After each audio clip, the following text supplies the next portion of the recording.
All right, so I have put together some tips and tricks for how to get to diamond and stay there for you. So going kind of back to the roots of my channel, when I first started playing, I really couldn't find any good videos out there. So it took me months to learn different things when I first started playing, and I was like, man, if I would have just had videos, I could have learned this stuff a lot faster. So I'm going to bring it up to kind of like we'll call it the intermediate level here. Um, so let's say, I mean, these tips can still apply to you. I think if you're new to the game and you're still not very good, all the way up to if you're say you're meddling around in like gold 2, gold 3, but just can't seem to get up in diamond, and if you do get up there, you quickly drop back down. What are those little things that you can do to get yourself up into diamond and stay there and play well? So I've amassed a few tricks, tips really, that I think you need to work on. And the first one is probably the biggest one, is I would say find your go-to shot. And so what do I mean by that? Find that shot that you can repeat, right? That could be a draw, it could be a fade, it could be a straight shot, it could be a low ball, a high ball, whatever that shot is that your body allows you uh, to kind of do without much effort. Find that shot, and that's the shot you want to try and use the vast majority of the time, whenever possible. So I think 80+%. So, like for my driver, for example, it's kind of a mid to high ish slight draw. Right, so it goes up there, it's drawing a little bit. It may look a little straight, but you can see on the curve we'll probably have about 20 feet of curve there. And that's kind of my go-to shot off the tee. It doesn't always hit perfect. Like that one's a little left, but probably not going to hurt me. But that's the shot I try and repeat. All right, and that one's a little right, but still drawing and not too bad. Probably going to hit the fairway. All right, so find that shot that you can repeat. All right, and see that's probably a perfect example. It's about 25 feet of curve or so, maybe 30. Yeah, and that's the shot. That's the shot that I want to go to every time I have the chance.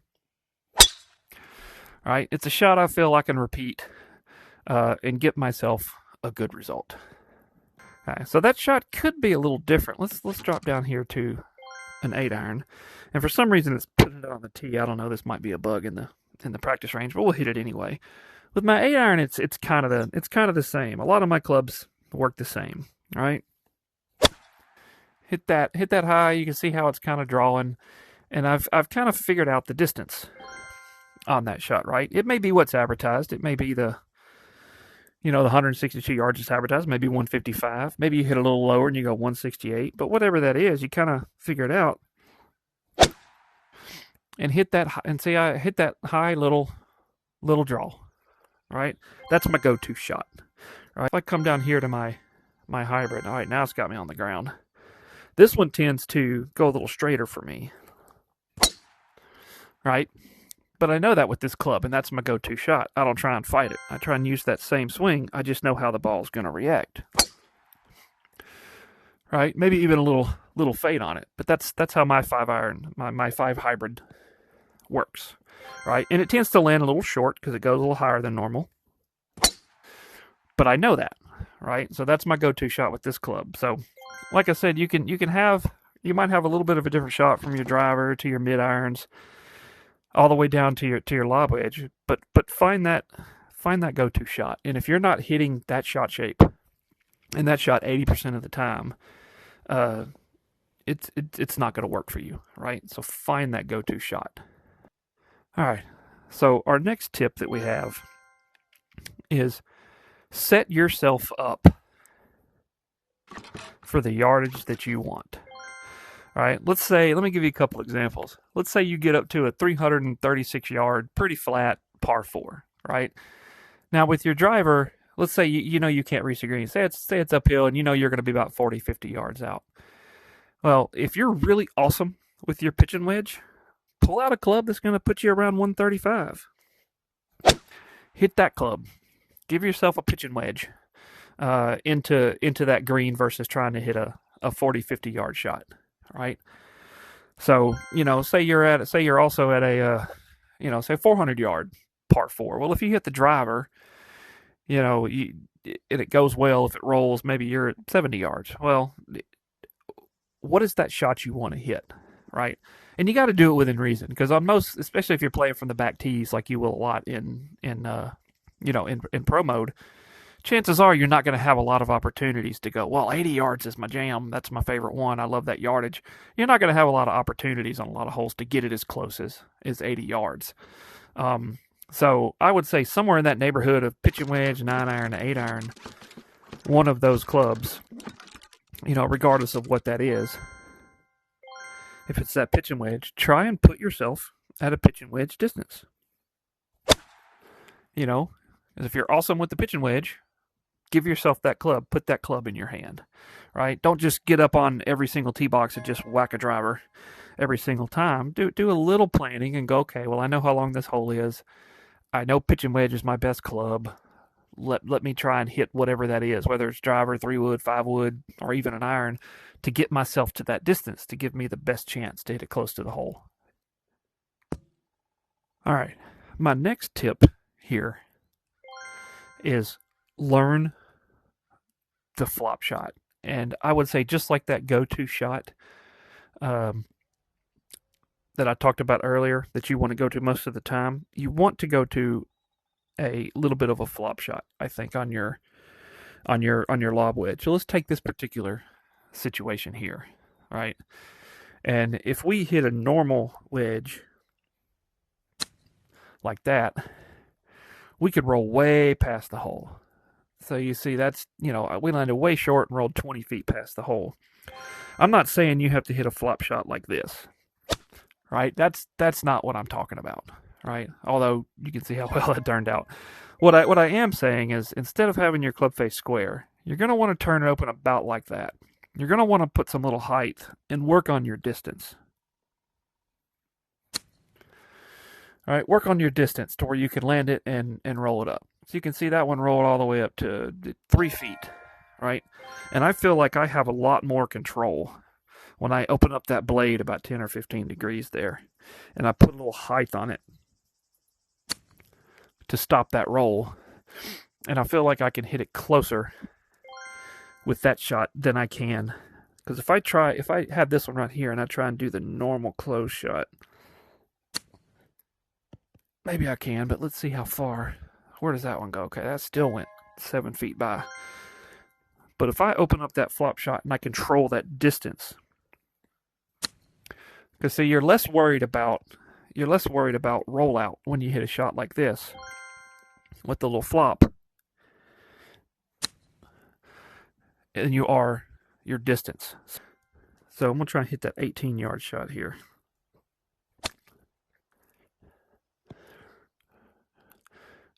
Okay, so put it within 2.7 feet. So I like the higher lofted shots with the lob wedge, because I feel like when you don't have a lot of rollout, you can control your distance more so than you can the rollout. All right, because I know when I hit that ball, I know about how far it's going to go and about how much rollout I'm going to get. But if I hit this one down low, see, that might come up short. It might get there, but see, it's really hard to judge, because you can literally have a ball. You could accidentally do that, and then now you're way past, right? Now you got 24 feet coming back.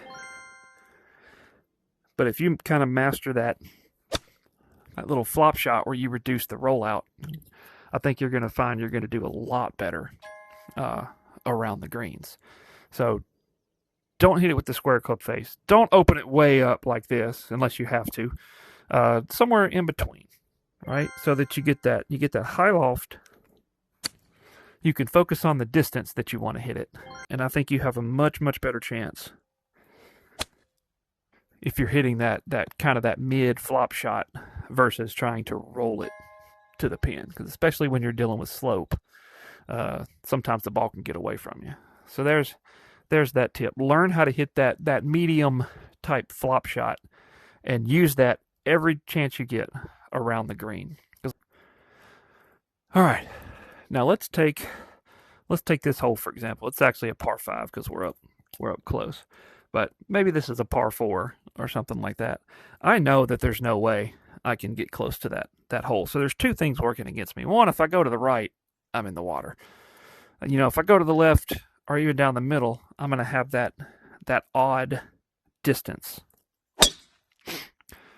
See, trying to avoid the water, say I pulled it left, and see now we're making our first mistake, right? That we don't want to make. So let me try and hit it down the fairway, which means I have to put the water in play. Yep. See, now I'm in the water. Okay. Now let's come back here to the 5-wood, and let's go to the to the wide part of the fairway. Now I can hit that 5-wood and feel a lot more comfortable. Okay, so 109 yards. I know that's going to be pretty perfect with my gap wedge.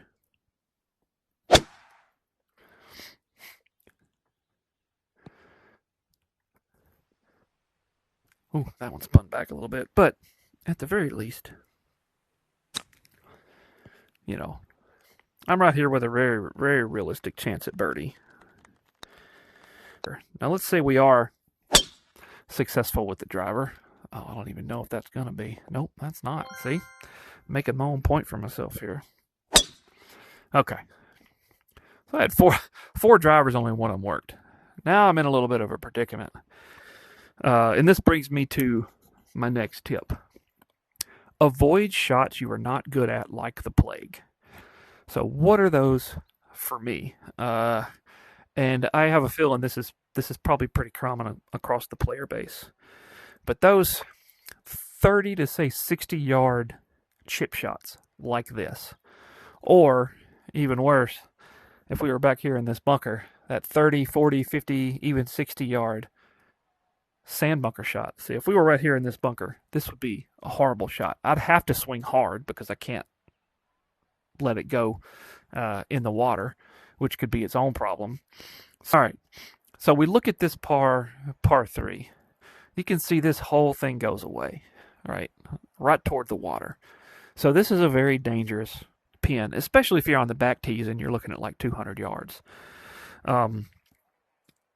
So for this one, I would say maybe aim around, say right here on this line to keep yourself in a good position. Now see, I aimed there and it went, that's about right where I aimed. So I put myself in a good position to be able to have a putt for birdie. All right, so one more quick lesson on simple course management. Here we are at Harbortown number 14. I want to show you this hole if you aren't used to it. So we can see where the pin is, tucked right up here against the water. It's relatively flat around where the hole is. So this is kind of like a sub-tip under the simple course management. Don't be afraid to play for par, because if we do hit this in the water, based on the line it's at, so let's say, hit it too far to the right, went in the water. Watch where it's going to give me as an option to put it. No, this is not good. This back here, this is not good. Like there's no good line here, right? At all.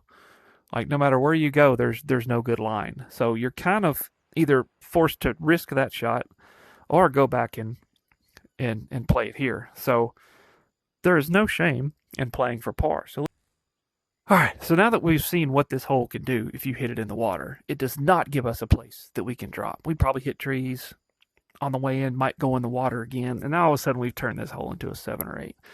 So what I've done is I've dropped down to the 6-iron. I'm going to aim left. I don't know if you can see it well, but I'm going to aim left more towards the center of the green. Not worried about that little bunker back there, but I'm definitely not attacking the pin. And if I happen to hit a little right, maybe I'll get lucky. Okay, so you can see that's going left of the pin. Okay. And so that's exactly where I was playing. That was almost the exact line I was looking to hit with that 6-iron. So now I have an outside chance at birdie. All right? But let's just run it down there. Oh, that might have been too hard. Yeah, but that's still okay. So without much trouble, I've gotten my par, and I'm going to move on, right? There's nothing wrong with that. Going after a pin location like this, if you miss it, you have now gone from what you just saw was a pretty easy par to a potential double bogey or even a quad bogey. Because if we'd have dropped back here where it had us, I think it had us about right here. If I hit this shot, am I going to hit these trees? Is it going to slow it down? Am I going to miss them completely, and then it's going to run past, well past the green, and I'm going to be back here in this pine straw for my fourth shot? I don't know, right? It's nearly impossible to tell. So that's what I'm saying. Practice simple course management. So three key points there. One, put yourself at the distance that you love. Like I said, if you're great with a pitching wedge, try and put yourself at 135 out. Second point, just be aware of trouble, right? Don't hit a shot that has a high degree of going to a shot that you don't like, say like a 50-yard pitch or, a 40-yard bunker shot. Instead of trying to thread that driver between the two bunkers, just take a 3-wood so that you take them out of play. You have a little bit of a longer shot, yes, but you're going to have a chance to hit the green versus potentially completely misjudging that bunker shot if you go in it. And now you're staring down probably bogey at best. And third, do not be afraid to play for par. When you see a hole like this, a situation like this, if you are not one of the top players in the world, you should never be going at this pin, right? The dangers are just too crazy. You saw when we hit it in the water. We were bringing triple into play probably, or worse if we couldn't have gotten it over the water on our third shot, right? So play to the safe spot, take your par and move on. Know which holes you can go after and which holes that you can't. And like I said, you don't have to have in-depth knowledge of the course to be able to do this. Just take a look at each hole as you get to it. Spend about 10, 20 seconds, look at it and just go, okay, well, where would I like the ball to be? Do I have to thread the needle for the ball to be there? Okay, well, let's take a step back and maybe look at a different shot. Just be a little smarter about your shots. I'm not saying play safe golf. There's going to be plenty of opportunities on any particular course where you can bomb it away, you can fire at the pin. Just know where those opportunities are, and avoid making those stupid mistakes. Which if you get a few under and you come to this hole and then you triple it and go back to even, that's going to be demoralizing. It's not just the triple on the hole. Now you're going to go to the next hole all pissed off, and you're not going to play well, right? There's a mental thing that's going to be there for probably most people. I've been victim to it as well. So that's another reason to avoid it. You're not just trying to save the score on one hole. You're trying to save your mental acuity for the future holes as well. So you don't want to put yourself in a situation where you have to deal with that.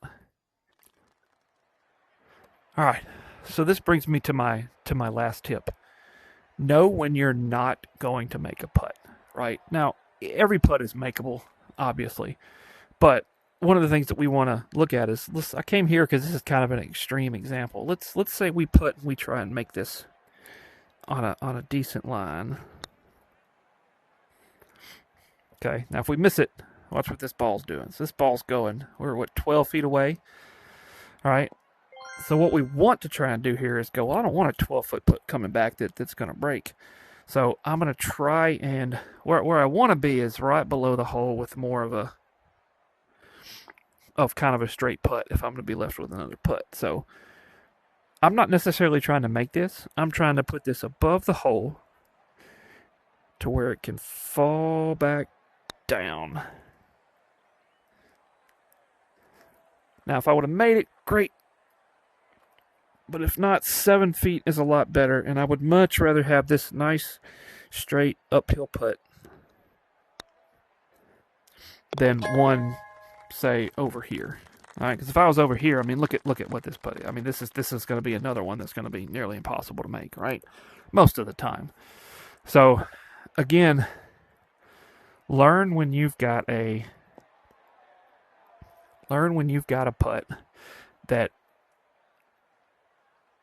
you are likely not going to make, and try and make sure you don't 3-putt, right? Because another very demoralizing thing is to be, say, 20, 25 feet from the hole and make a putt at the hole and you have it lip out or something and it winds up going 10, 15, even 20 feet away from the hole, right? So look at where your potential second putts are going to be. So I put myself right underneath the hole with a straight putt. This is the only location on this green with this pin. Anywhere else, you got massive break, right? Just going over here, massive break. Above is crazy. This is the only spot. So I played to a spot where I did on that last putt, if you noticed, I gave it a chance to go in, right? If I would have got it just the right height, then it would have fallen down. It had a chance to go in, but I want it to be curling in if it goes in like that, because if it misses, which is what it's probably going to do 98% of the time on that putt, I wanted it to kind of have the speed to where it kind of falls straight down below the hole, and I've got that straight uphill putt, right? Very little break. All right, so what's the TLDR for everything we just talked about? For those of you who don't know, that means too long, didn't read. First, find your go-to shot. Find that shot that you can hit pretty consistently, that you can control, and whenever possible, we're talking 80-90% of the time, hit that shot. Next, set yourself up to your yardages, right? Like I said before, if you are really awesome with a pitching wedge, you should be trying to put yourself at the pitching wedge every single time. You know, it's great to try and drive that par four or whatever, but you know, be honest with yourself about what you're great at. What are your best clubs? What gives you the best chance at hitting the green and making birdie, and set yourself up for that shot. And third, when you get around the greens, learn to master that what I'll call the medium flop shot, right? So you want to hit the ball a little higher around the green so you can control that rollout. Because if you're playing for rollout, it's very hard to gauge exactly how much rollout you're going to get. I would much rather see you try and hit the ball a little higher and control the distance of the shot with less rollout than try and hit that perfect shot that rolls right, that rolls 20 feet and stops right up next to the hole. That's really hard to do. All right, so again, don't be afraid of par. All right, learn which holes are your birdie opportunities and which ones are not. You take that par 3 that we looked at, over at Quail Hollow, number 17, where the pin is tucked. There's no real reason to be going directly at that pin and potentially hitting it in the water. Go to the middle of the green, give yourself an outside chance at birdie. Same with the par 3 we looked at Harbor Town, where it was tucked right up against the water, and you saw when we hit that ball in the water, it tried to put us in bushes or anything like that, and the only real choice is to re-hit that tee shot, and now you're bringing double bogey or worse into play. Have that middle of the green mentality. There's nothing wrong with that. When you got a really difficult shot, give yourself that outside chance at birdie and go for par. And the reason I say don't be scared of going for par is because when you make a mistake like that, and let's say you have a double or a triple on a hole, what that winds up doing is demoralizing you a little bit, and then maybe you're not playing your best game the next few holes. So having a double on a hole is not just a 2-shot swing from a par. It could be as much as a 3, 4, 5-shot swing, because now you're all upset. And you're playing your next holes. Maybe you're not making wise decisions. Maybe you're trying to play too fast. I don't know. Lots of things can happen when you have a bad score on a hole, which can affect the future holes. So that double bogey may not just cost you 2 strokes. It may cost you 4. And also, when you have a putt, realize when you have a 2-putt in front of you. Realize when the percentage is extremely low of making the putt, and play for that 2-putt. Again, it goes back to the take your par and move on. This putt we just had at Olympia Fields, if we go for it, we miss that putt, we could be off the green or 20-25 feet away with another large breaking putt, which is almost a guaranteed 3-putt. So you can see we pushed it up high, let it kind of fall down, and put ourselves in a position where we could all but guarantee a 2-putt. And then lastly, that kind of wraps it all together is practice good, simple course management. And I say simple because I'm not talking about, deep course management, knowing every inch of every hole. Just for starters, pay attention to your next shot, right? It can definitely be fun to try and drive those par 4s or grip it and rip it off the tee. but pay attention. Don't try and thread the needle with your driver. Don't try those low percentage shots. Don't be going after those pins that are tucked right up against trouble. Um, pay attention to your next shot and avoid those shots that you don't like. Like I said, for the longest time for me, it's those medium level, sand shots, the 30 to 60 yard sand shots, even the 30 to 60 yard shots in the fairway with the lob wedge, where I have to, cut down the speed. I would much rather have a full club into the green than either of those two shots. So don't hit something off the tee, or don't hit a second shot on a par five that's going to put you in that position, right? Just be smart. Think about where you want your next shot to come from and where you want your next shot to be to give you the best possible chance at the best score on the hole. So there you go. I hope you enjoyed those tips. Like I said, as you get better, you can start deviating from those tips. Some of the best players in the world have all kinds of shots in their bag. They don't necessarily need a go-to shot, although they may have one, but they don't necessarily need it because they can fade it when they want to fade it. They can draw it when they want to draw it. If you get to that level, you're probably going to be one of the top players in the world. But if you're not in diamond, or you're barely scratching the surface, or you just want to get better, I promise you, if you follow those tips that I gave you in this video, you will start to improve your game, because you're going to find yourself making decisions that you haven't been making, and I think your score is going to reflect it for the better. So let me know if these tips help you. I'd love to hear from you, even over time. If you use some of these tips and your handicap started getting a little higher on the plus side, I want to know if it works. I want to know if you think it's complete garbage. Either way. But just let me know down in the comments, and maybe I'll see you on the course.